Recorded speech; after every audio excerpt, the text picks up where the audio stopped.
तो अज solutions of problems in physics lecture number 16 ਦੇ ਵਿੱਚ ਆਪਾਂ स्टार्ट कर रहे हैं। क्वेश्चन नंबर 1 है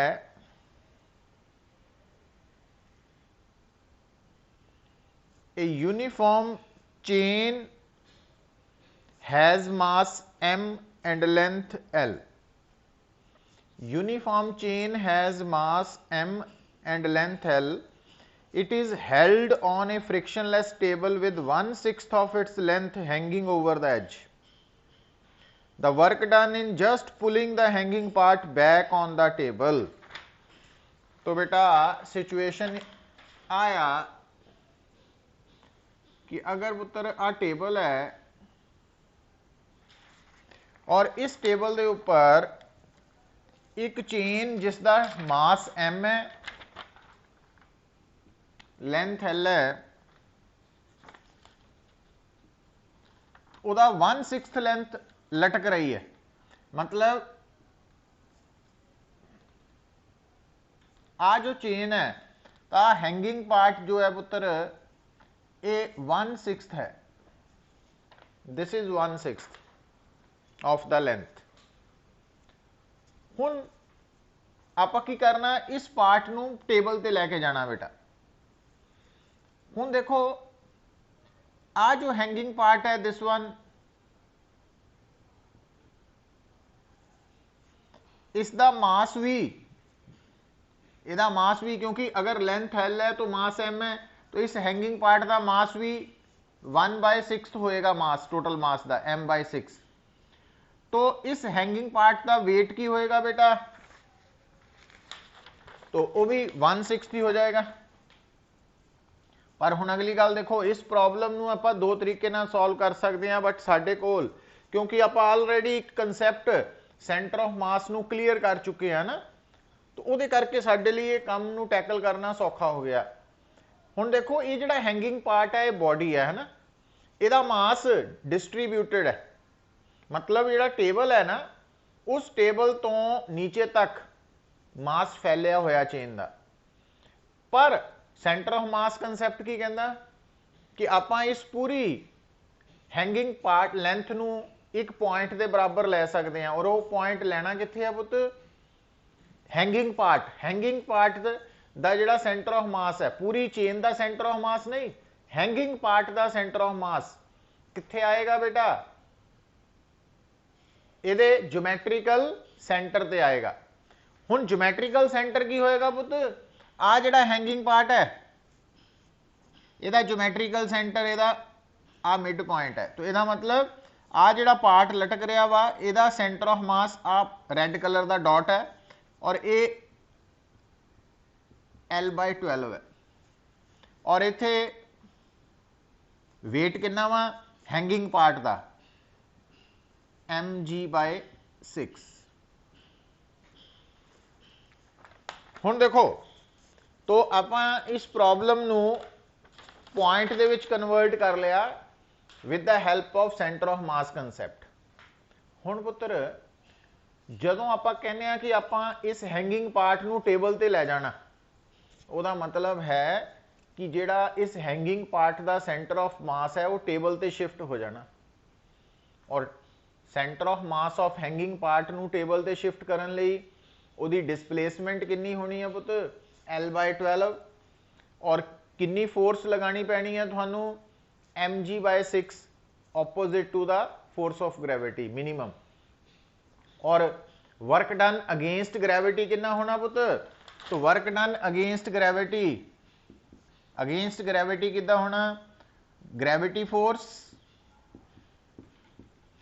डिस्प्लेसमेंट L/12, ठीक है। और उस तो बाद ग्रेविटी नीचे नू है, डिस्प्लेसमेंट उपर नू करनी पैनी cos 180 डिग्री, और ये अगेंस्ट होने करके इत्थे माइनस साइन पहला लगाना आपां। cos 180 डिग्री भी माइनस और ये भी माइनस प्लस होके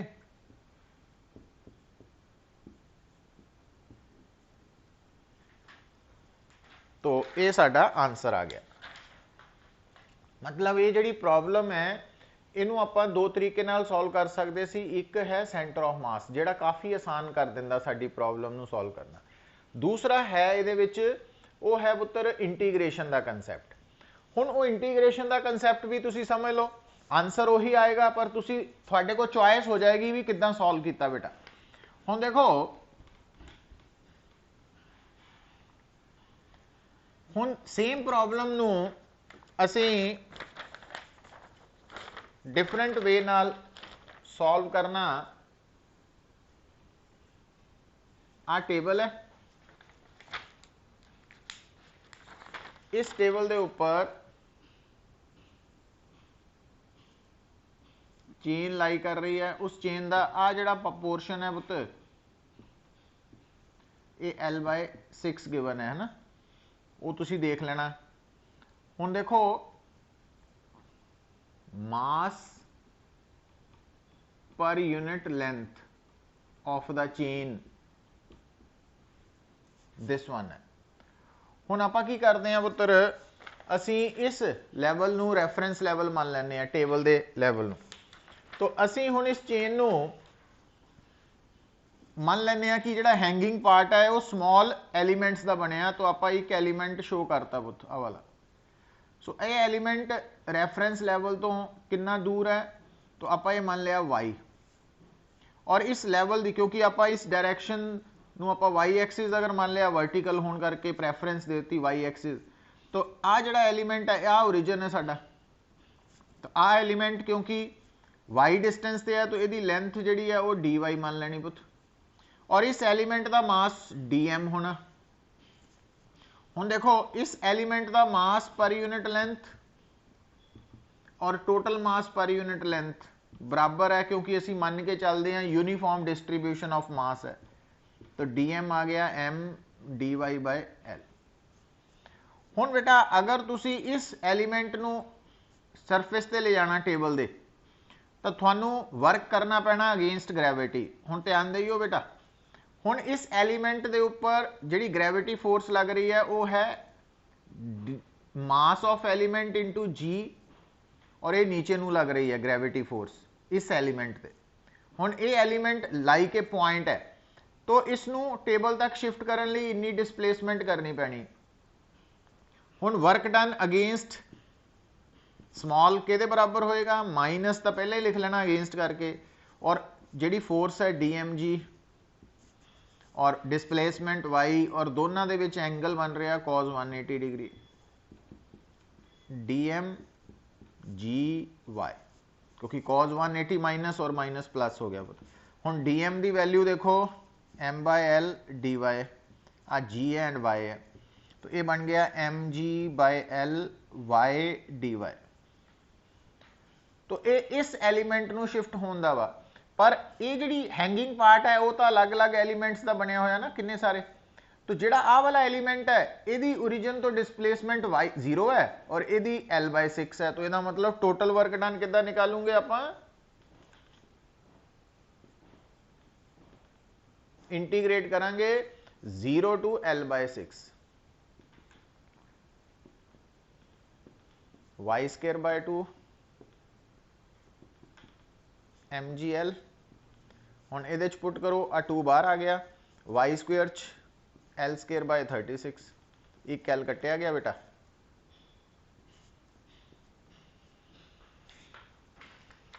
तो सेम आंसर आया बट अप्रोच डिफरेंट है ना। तो दोनों चो जो थानू कन्वीनियंटली तुसी समझ रहे हैं गल नू, तो उन्होंने फॉलो करना, प्लस चॉइस होनी चाहिए बेटा साडे कोल जदों भी कोई प्रॉब्लम करते हैं भी, क्योंकि उस वक्त जो असी एग्जामिनेशन हाल च है तो साडे दिमाग च कोई भी फार्मूला आ जाए ताकि असी आंसर तक करैक्ट वे च पहुँच सकीए। प्रैफरेंस तो होंदी है शॉर्टकट होए, पर अदरवाइज अगर वो नहीं याद आ रहा तो इस तरीके नाल भी एक ऑप्शन होनी चाहिए। क्लियर है नारायण, अंकुश, Narayan, Aryan?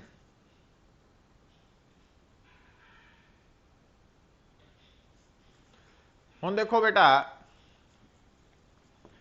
Second problem note करो।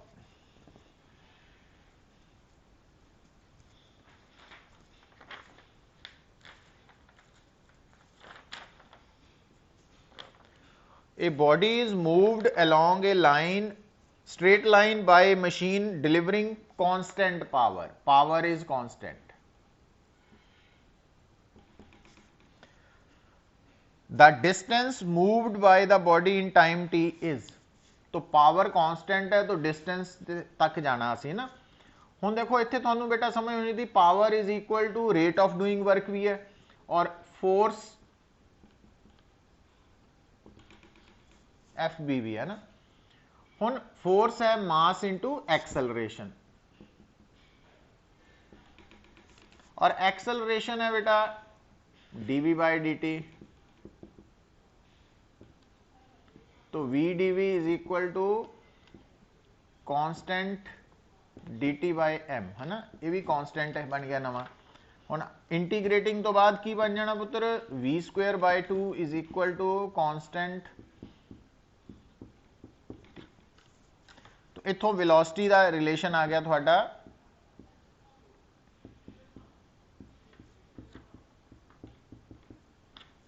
तो अगर वो कहता कि पावर कांस्टेंट है तो वेलोसिटी और टाइम का रिलेशन निकालो तो तुसी इदा निकाल लेना सी। तो v directly proportional to t raise to power half. हुण उन्हें डिस्टेंस तक गया तो v के बराबर है dx बाई dt। फर्दर चल जाना ना तुसी।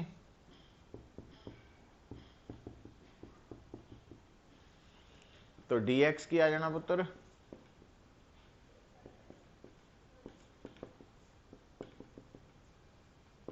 इंटीग्रेट कर देना फिर x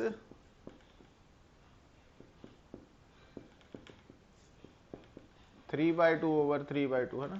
तो x डायरेक्टली आ तो कॉन्स्टेंट ही है सारा तो t की पावर 3/2 आंसर आ गया बेटा। तो इस तरीके नाल सॉल्व करना तुसी। क्लीयर है। अच्छा हुण अगर वो तुहानू कहना कि पावर कांस्टेंट है बेटा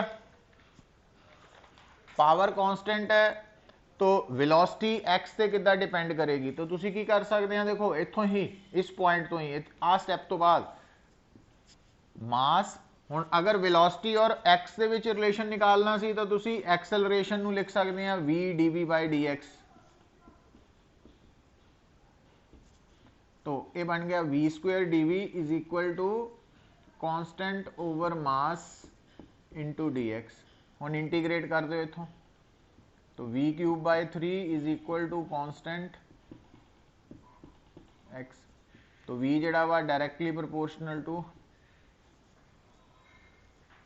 तो इस तरीके नाल बेटा सॉल्व कर सकते हैं ना। मतलब इको ही स्टेटमेंट च डिफरेंट आंसर्स जिहड़े है वो पूछे जा सकते हैं डिफरेंट कंडीशंस दे।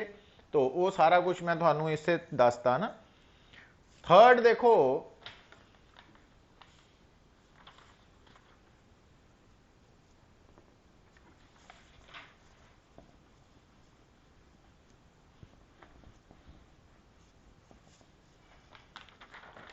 जो थर्ड प्रॉब्लम है बेटा the kinetic energy acquired by mass m in traveling a certain distance d starting from rest under the action of a constant force is directly proportional to। हुण गल नूं सुनो पुत्र।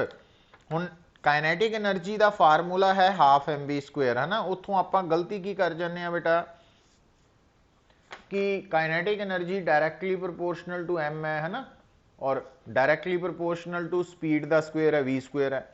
पर गल नूं समझो कि कोई भी बॉडी कितनी काइनेटिक एनर्जी एक्वायर करेगी starting from rest under the action of constant force. तो गल नूं समझो बेटा वर्क एनर्जी थ्योरम लगाओ W is equal to change in kinetic energy. हुण इत्थे इक्को ही फोर्स लग रही है कांस्टेंट है तो जो फोर्स कांस्टेंट होएगी तो फोर्स इंटू डिस्प्लेसमेंट है वर्क डन। ठीक है ना। F d is equal to delta k और डेल्टा के की है फाइनल माइनस इनिशियल और इनिशियली बॉडी रेस्ट पे है और फाइनल काइनेटिक एनर्जी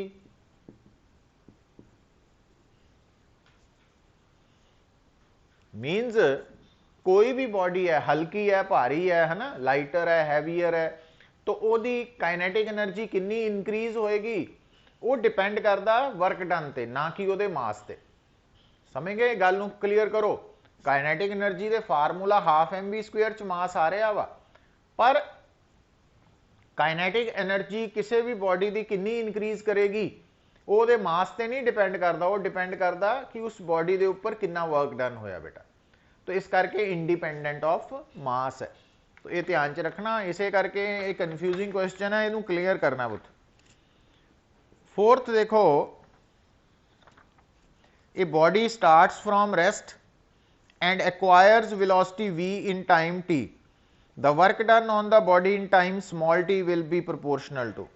हुन देखो एक बॉडी है स्टार्ट फ्रॉम रेस्ट और with in time capital T ओदी वेलोसिटी हो गई कैपिटल वी। तो आप फार्मूला यूज कर लीए v is equal to u plus a t वाला। तो स्टार्टिंग फ्रॉम रेस्ट ओदी after time capital T velocity कितनी है के बराबर 0 plus a T.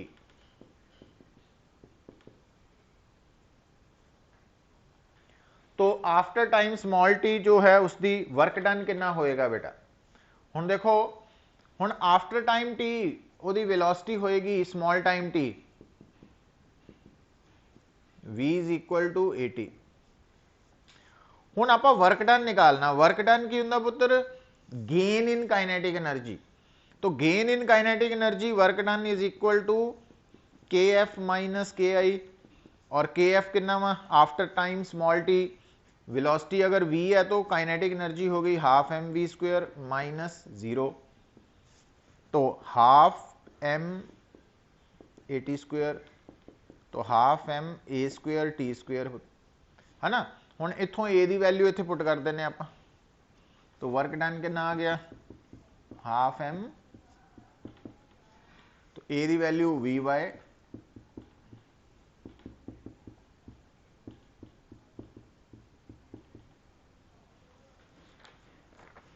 This one. और अगर थानू पूछे कि पावर कितनी है तो power is equal to rate of doing work. तो तुसी इत्थे टाइम नाल डिफरेंशिएट कर देना पुत, हाफ एम वी स्केयर आ दा कांस्टेंट है। हुण जदों इनू डिफरेंशिएट करूंगे 2t, 2 नाल 2 कटिया गया, ये पावर आ जाएगी। आ वर्क डन है और ये पावर।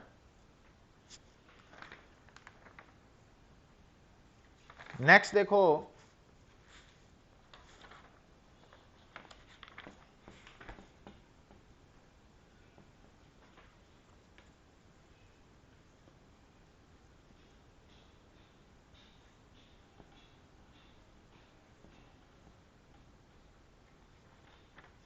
देखो बेटा पहला 6th प्रॉब्लम देखो, ਇਹਦੇ ਵਿੱਚ ਕੀ गिवन है, ए particle of mass m is moving in a circular path of constant radius r such that its centripetal acceleration is।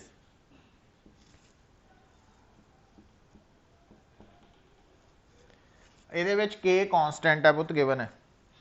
Power calculate करनी है। हुण पावर देखो बेटा ac सेंट्रीपिटल एक्सेलरेशन है v स्क्वायर बाय r, तो v square आ गया k square r square T square. तो v स्क्वायर अगर पता तो kinetic energy gain in kinetic energy कितनी आ गई, क्योंकि जीरो टाइम ते at time zero velocity zero है, तो इनिशियल काइनेटिक एनर्जी जीरो है। तो gain in kinetic energy final minus initial, initial तो जीरो ही है, तो के दे बराबर है बेटा, दैट इज इक्वल टू इनू डेल्टा के लिख सकते हैं है ना। तो gain in kinetic energy is equal to half M v square.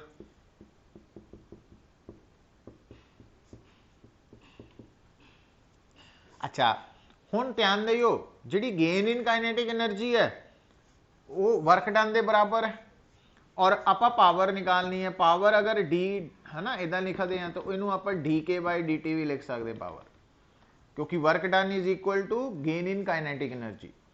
तो इज इक्वल टू इनू डिफरेंशिएट करो 2t,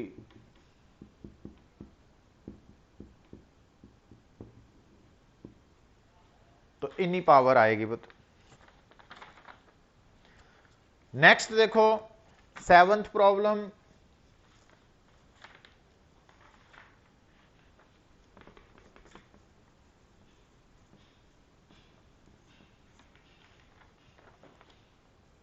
7th problem.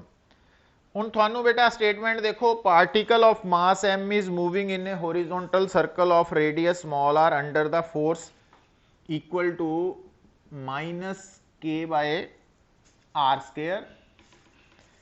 k constant है, टोटल एनर्जी निकालनी है। हुण बेटा टोटल एनर्जी जिहड़ी है मैकेनिकल एनर्जी वो है kinetic energy plus potential energy. हुण आ कांस्टेंट है, एक काइनेटिक एनर्जी नहीं है, कांस्टेंट है, कांस्टेंट। तो काइनेटिक एनर्जी हुण देखो ये सेंट्रीपिटल फोर्स है बेटा, नैगेटिव साइन सिर्फ डायरैक्शन दस रहा फोर्स दी है ना। तो जो आप सेंट्रीपिटल फोर्स की गल करते हैं, सेंट्रीपिटल फोर्स होंगी है मास v² बाय रेडियस। तो सेंट्रीपिटल फोर्स का मैग्नीट्यूड की होएगा k बाय r स्क्वायर। तो एक r कटिया गया बेटा mv², तो काइनेटिक एनर्जी आ जाएगी हाफ mv²।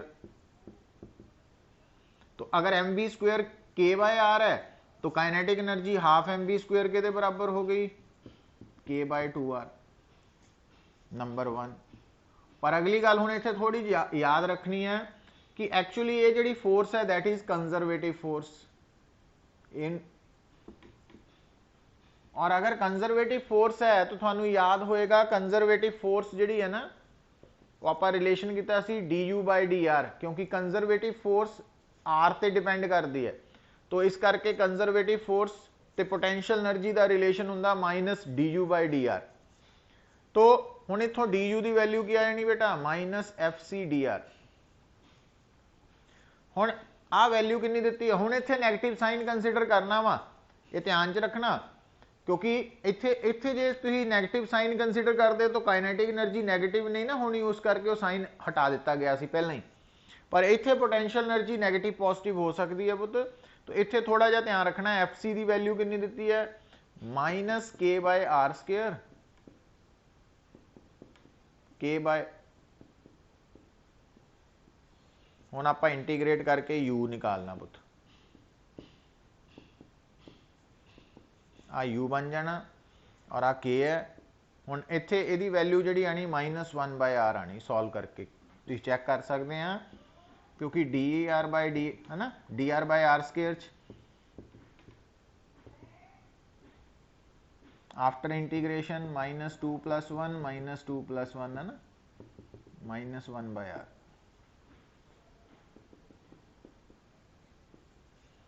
तो अगर कंजरवेटिव फोर्स दी है तो उत्थों पोटेंशियल एनर्जी निकाल सकते हैं बेटा, और अगर वो कंजरवेटिव फोर्स सेंट्रीपिटल फोर्स के बराबर है तो काइनेटिक एनर्जी भी निकाल सकते हैं।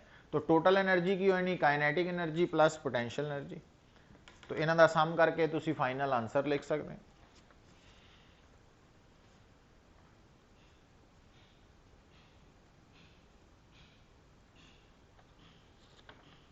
नाउ क्वेश्चन नंबर 8 देखो बेटा,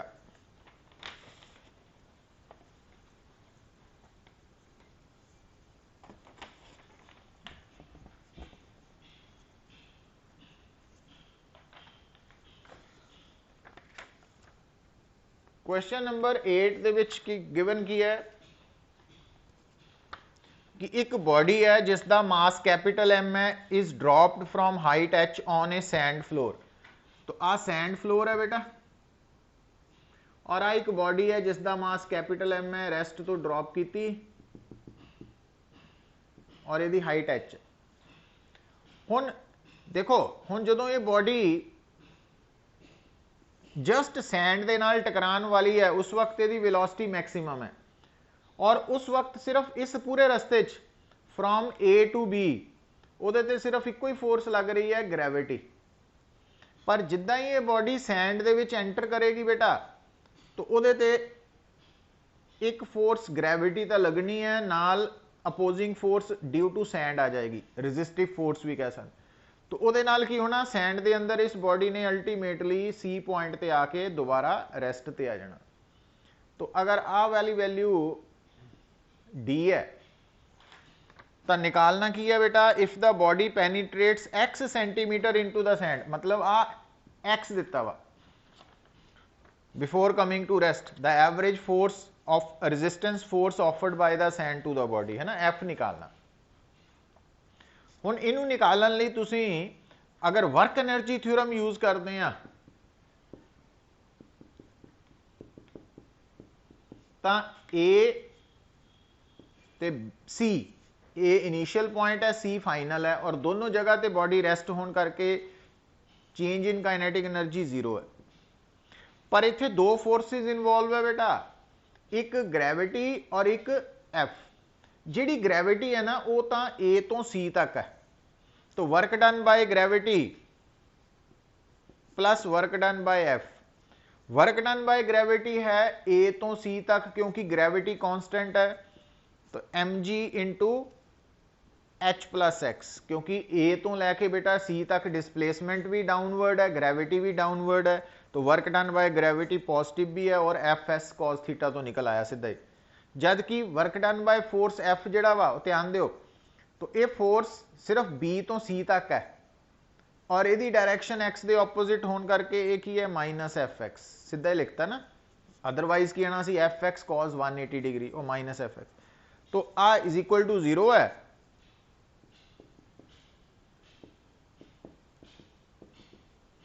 हुण तुसीं इत्थों एफ की वैल्यू निकालनी है ना, सॉल्व करके निकाल सकते, एफ भी निकाल सकते हैं, जो एफ दिता तो एक्स निकाल सकते हैं एंड सो ऑन। तो ये इंपॉर्टेंट क्वेश्चन है और इनू असी वर्क एनर्जी थ्योरम ते बेस्ड आंसर करना।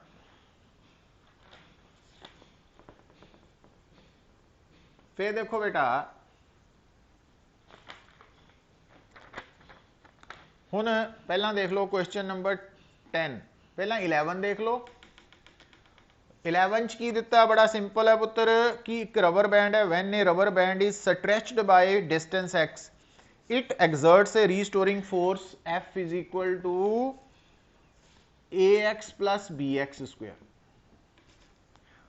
A and B are the constants, the work done during stretching the rubber from 0 to L है ना, तो वर्क डन कढ़ना पुत, हुण क्योंकि ये एफ एक्स से डिपेंड करता तो पहला स्मॉल वर्क डन निकालना पुत, क्योंकि एफ वेरिएबल है, एफ डी एक्स, फिर टोटल वर्क डन निकालना, इंटीग्रेट करना, लिमिट्स की लेनी है 0 to L। हुण एफ की वैल्यू तुहानू दिती हुई है बेटा, वो है A x plus B X square, उन्हें दे दो पार्ट्स हो जाने ना, A X D X plus B X square D X. और ए कांस्टेंट होने करके इनू सॉल्व कर लेना तुसी बस।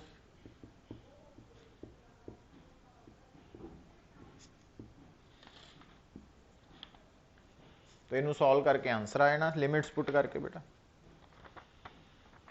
फिर बेटा प्रॉब्लम नंबर 10 देखो,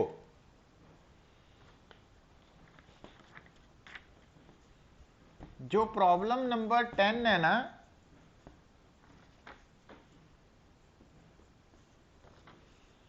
ਉਹਦੇ ਚ ਤੁਹਾਨੂੰ ना पोटेंशियल एनर्जी जो एक्स ਤੇ डिपेंडेंट है वो गिवन है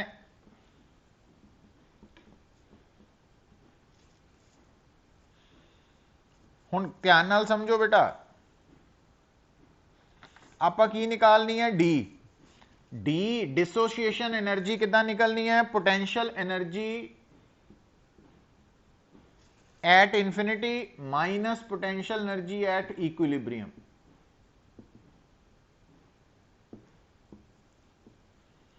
हुण ध्यान दो, पोटेंशियल एनर्जी एट इंफिनिटी तो एक्स इंफिनिटी पुट करूंगे तो आ 0 हो जाना पुत,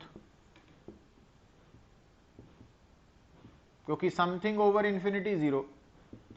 हुण तुहाडे सामने प्रॉब्लम की है, यू एट इक्विलिब्रियम।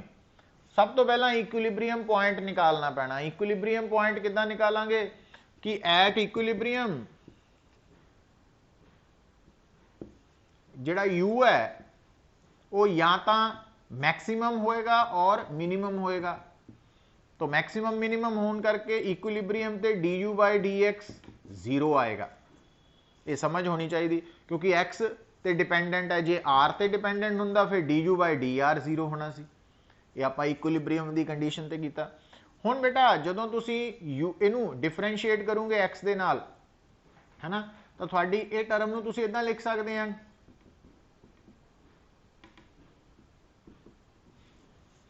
ਹੁਣ ਜਦੋਂ ਤੁਸੀਂ ਇਹਨੂੰ ਡਿਫਰੈਂਸ਼ੀਏਟ ਕਰੋਗੇ x ਦੇ ਨਾਲ, a ਤਾਂ ਕਾਂਸਟੈਂਟ ਹੈ, तो -12 x ਦੀ ਪਾਵਰ -13 है ना,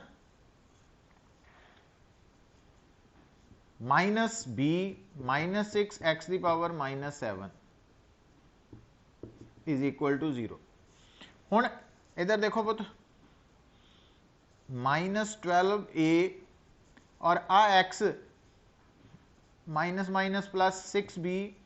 ਹੁਣ ਧਿਆਨ ਦਿਓ, मैं x ਦੀ ਪਾਵਰ -7 ਕਾਮਨ ਕੱਢ ਲਿਆ ਦੋਨਾਂ ਚੋਂ, तो ਇੱਥੇ x ਦੀ ਪਾਵਰ 6 आ गई पुत, वो थले लिख ली मैं।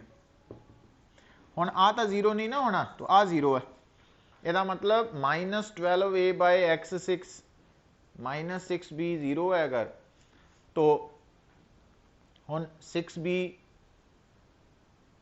सॉरी आ प्लस हो चुका, तो 6b is equal to 12a bye x6, तो x6 की वैल्यू आ गई 2a बाय b। तो आ x6 की वैल्यू जो आप इसे पुट कर देनी पुत, तो वो आ इक्विलिब्रियम पोजीशन आ गई, x की वैल्यू जी आ गई ना 2a बाय b रेज टू पावर 1/6, ये इक्विलिब्रियम पोजीशन है। जो तुम ये वैल्यू इतने पुट कर दोगे तो वो आ जाएगी u एट इक्विलिब्रियम, है ना। हुण आप डायरैक्टली x6 की वैल्यू पुट कर सकते हैं इतने, तो इट मीनस u एट इक्विलिब्रियम की आ जाना पुत, a ओवर x12 हो गया 2a बाय b का स्क्वेयर माइनस b, तो इनू सॉल्व करके इत्थे पुट कर देना, वो थोड़ी डिसोसीएशन एनर्जी आ जानी। क्लियर है नारायण, अंकुश? नेक्स्ट देखो बेटा, क्वेश्चन नंबर पहला 5th देखो, human heart discharges 75 cc of blood, तो वॉल्यूम 75 cc। हुण जिहड़ा cc है क्यूबिक सेंटीमीटर है ना, इनू तुसीं क्यूबिक मीटर च कन्वर्ट कर सकते हैं बेटा। 1 cc 1 क्यूबिक सेंटीमीटर है, हुण 1 सेंटीमीटर च -2 मीटर है ना,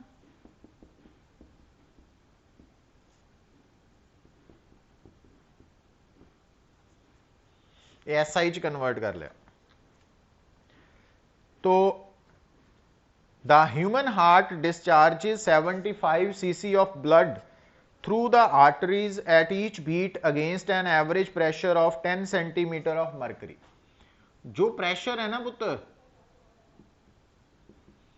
हुण इहदा कंसैप्ट क्योंकि शायद तुसी पहला पढ़िया होएगा, बट लेटर ऑन भी आना वा, प्रैशर नूं असीं हाइट ऑफ फ्लूइड की टर्म च भी लिख सकते हैं, मेजर करते हैं। जिहड़ा प्रैशर है ना उन्होंने हाइट ऑफ फ्लूइड की टर्म च भी, लिक्विड कॉलम की टर्म च भी मेजर कर सकते हैं, एच रो जी। तो प्रैशर एच रो जी जिस लिक्विड की हाइट गिवन है, रो उसे लिक्विड की डेंसिटी है, जी एक्सेलरेशन ड्यू टू ग्रेविटी है। हुण तुहानूं एच जिहड़ा दिता वा वो नहीं दिता वा 10 सेंटीमीटर ऑफ मरकरी, तो इसका मतलब रो भी डेंसिटी ऑफ मरकरी है, और डेंसिटी ऑफ मरकरी तुहानू दिती हुई है बेटा 13.6 ग्राम पर सीसी, मतलब 13.6 इंटू 10⁻³ kg पर क्यूबिक मीटर, और 10 सेंटीमीटर ऑफ मरकरी मतलब 0.1 मीटर ऑफ मरकरी, है ना, एच आ गया, और जी की वैल्यू 9.8। इसका मतलब आप प्रैशर निकाल सकते हैं ना एच रो जी तो प्रैशर भी इनडायरैक्टली दिता सी, वॉल्यूम भी दिता, असी निकाल लिया। हुण बेटा assuming that the pulse frequency is 72 per minute, तो rate of working of heart, rate of working of heart की है बेटा, वर्क डन पर सेकेंड, है ना।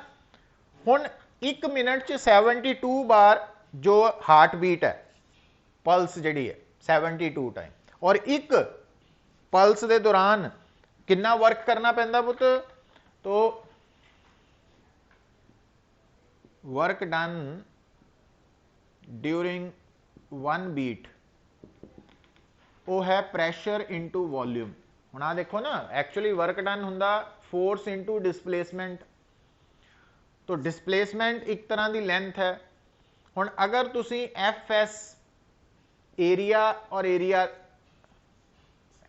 तो force per unit area pressure है पुत, और डिस्टेंस इंटू एरिया ये वॉल्यूम आ जाता। तो इनू अज लई इदां समझो, तो प्रैशर ते वॉल्यूम का प्रोडक्ट जो है एनर्जी इक्विवेलेंट टू एनर्जी और वर्क डन है। So work done during 1 beat pressure into volume, ये प्रैशर है पी। तो प्रैशर तुसी निकाल लेना वा, वॉल्यूम आपां नूं गिवन है, तो दोनों नूं मल्टीप्लाई करके 1 बीट का वर्क डन है। तो work done during 72 beats, 72 into, हुण टाइम टेकन कितना पुत, 72 बीट्स नूं टाइम कितना लगा सी, 1 मिनट 60 सेकेंड। इसका मतलब जो रेट ऑफ डूइंग वर्क है, पावर,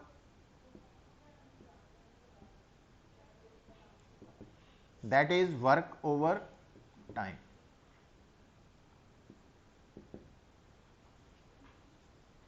तो इस तरीके नाल सॉल्व करना बेटा, एक इंपॉर्टेंट क्वेश्चन है। तो ये जो कंसैप्ट एक नवा इंट्रोड्यूस होया कि प्रैशर इंटू वॉल्यूम भी वर्क डन है या एनर्जी है ना, ये याद रखना तुसी। एंड नेक्स्ट क्वेश्चन है लास्ट इस असाइनमेंट का 9th। A motor is used to deliver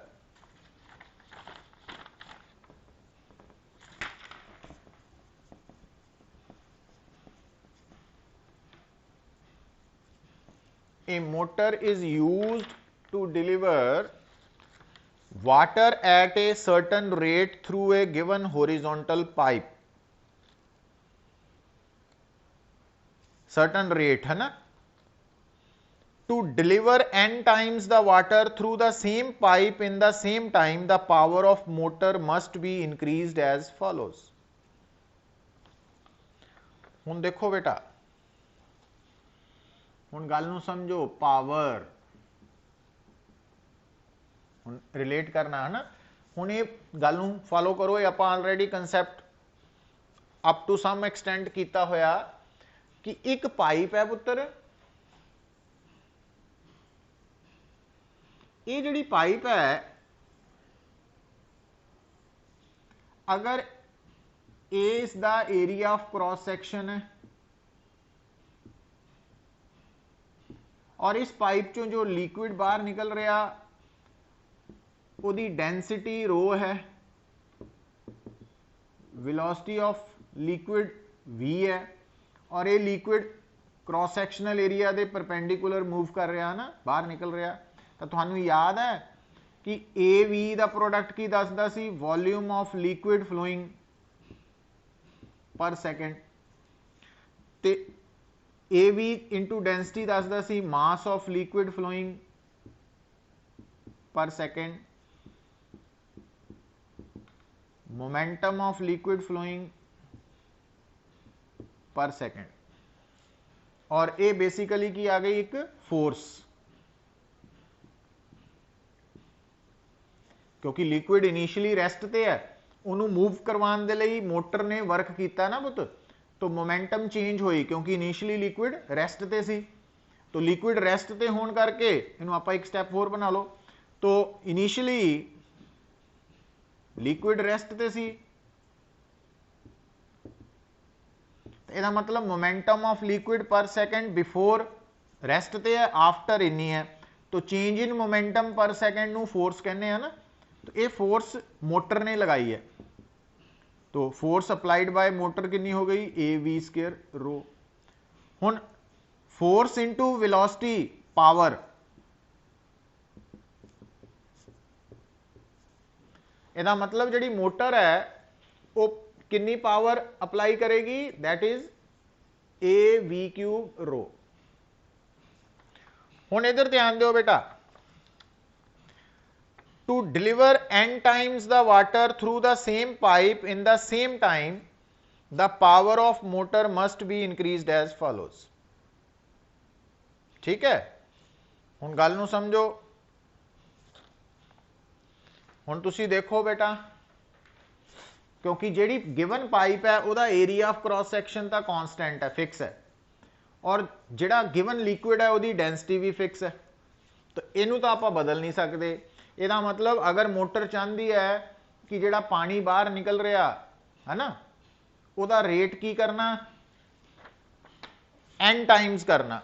n times का मतलब भी ਜਿਹੜਾ वॉल्यूम ऑफ लिक्विड बाहर निकले 1 सेकंड च, ਉਹਨੂੰ अगर n टाइम्स करना तो वेलोसिटी ਨੂੰ भी की करना पैना n टाइम्स। तो जे तुसी वेलोसिटी n टाइम्स करोगे बेटा, तो फिर ਜਿਹੜੀ पावर है वो कितने टाइम्स हो जाएगी, तो rate of flow of liquid, क्योंकि ए वी है। हुण अगर तुसी रेट ऑफ फ्लो नू n टाइम्स करना वा है ना, 3 टाइम्स करना चाहते हैं भी 3 गुना वॉल्यूम 1 सेकंड च बाहर आए, तो वेलोसिटी नू 3 टाइम्स करन दे नाल पावर मोटर दी कितनी खर्च होएगी, वी क्यूब 27 टाइम्स। सो ਇਹਦਾ मतलब n टाइम्स करन दे लई रेट ऑफ फ्लो नू n टाइम्स करन लई वेलोसिटी नू n टाइम्स करना पएगा, और वेलोसिटी अगर n टाइम्स हो रही है तो पावर n क्यूब टाइम्स होएगी।